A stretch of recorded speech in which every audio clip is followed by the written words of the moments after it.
Halata ang matinding pag-aalala ni Jackie habang pinapanood ang mga ulat ng naglalakihang protesta laban sa kanila. Galit at takot ang nagsasalubong sa kanyang mukha. Alam niyang kapag nagpatuloy ito, maaari silang tuluyang mapatalsik sa pwesto. Buo ang boses ni Roberto nang sumagot. Para sa kanya, hindi iyon mangyayari. Anuman ang kailangan gawin, kahit pa lumampas sa hangganan, gagawin niya upang manatili sila sa kapangyarihan. Pagkababa ni Miguelito mula sa kanyang sasakyan, sinalubong siya ng sigawan at mura ng mga tao.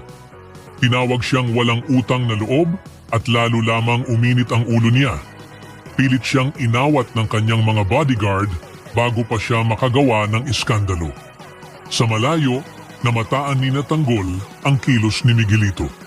Tahimik nila itong sinundan habang nagsisimulang lusubin ng mga tao ang lugar na pinasukan nito. Sa gitna ng kaguluhan, nakasingit sina Tanggol, Ramon at ang kanilang mga kasama. Ginamit ang gulo upang makapasok ng hindi napapansin.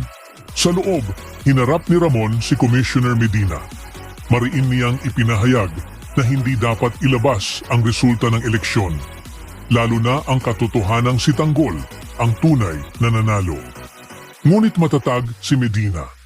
Para sa kanya, panahon na upang malaman ng publiko ang totoo. Sa labas, habang abala si Tanggol sa pakikipagsagupaan, bigla niyang narinig ang mga salitang iyon. Napahinto siya, nabigla sa katotohanang matagal nang itinatago. Nagpantig ang tenga ni Miguelito. Sa sobrang galit, agad siyang bumunot ng baril at tinutok ito kay Commissioner Medina. Ngunit bago pa siya makaputok, sumulpot si Tanggol. Isang mabilis na galaw at napadaplisan si Miguelito, bumagsak sa sahig, saglit na nawalan ng kakayahang lumaban.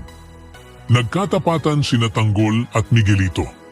Sa gitna ng tensyon, nagpalitan sila ng putok. Natumba si Tanggol sa ibabaw ng mesa, ngunit hindi siya sumuko. Buo ang loob niya, ito na ang sandaling hinihintay. Para kay Tanggol, hindi lang ito laban sa pwesto, kundi laban sa lahat ng kasinungalingan, pandaraya at kasamaan ng mga gerero. Muling bumangon si Tanggol, desididong tapusin ang laban. Sa kabilang dako, umuwi si Santino na puno ng galit at pagkadismaya. Ikinuwento niya kay Rigor na nagkita sila ni Marites. Agad uminit ang ulo ni Rigor at tinanong kung ano ang pakay nito. Sinabi ni Santino na nais ni Marites na magharap silang magkapatid, siya at si Tanggol. Ngunit mariing tumanggi si Rigor. Para sa kanya, iisa lang ang dapat unahin ni Santino, ang paghihiganti para sa kanyang anak at kay Erica. Sa mata ni Rigor, si Tanggol ang ugat ng lahat at hindi dapat kalimutan iyon. Sa kabuuan ng mga pangyayari, malinaw na ang laban ay umabot na sa sukdulan. Hindi na lamang ito usapin ng kapangyarihan, kundi ng katotohanan, konsensya at paghihiganti. Habang pilit pinanghahawakan ni Jackie at Roberto ang kontrol sa gitna ng lumalakas na protesta, unti-unti namang nabubunyag ang katotohanang matagal nang itinatago.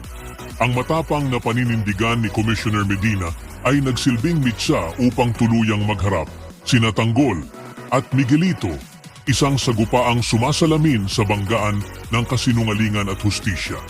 Sa kabilang panig, lalong lumalalim ang sugat ng pamilya, lalo na kay Santino na pinipiling tahakin ang landas ng galit sa halip na pagkakaayos. Sa huli, bawat desisyon ay may kapalit. At habang papalapit ang katotohanan sa liwanag, mas nagiging malinaw na hindi lahat ay lalabas na panalo sa digmaang ito. Ibahagi ang inyong saloobin sa comments section. Huwag kalimutang mag-subscribe at i-click ang notification bell para hindi ninyo ma-miss ang susunod na kabanata ng Batang Quiapo. Maraming salamat sa panonood.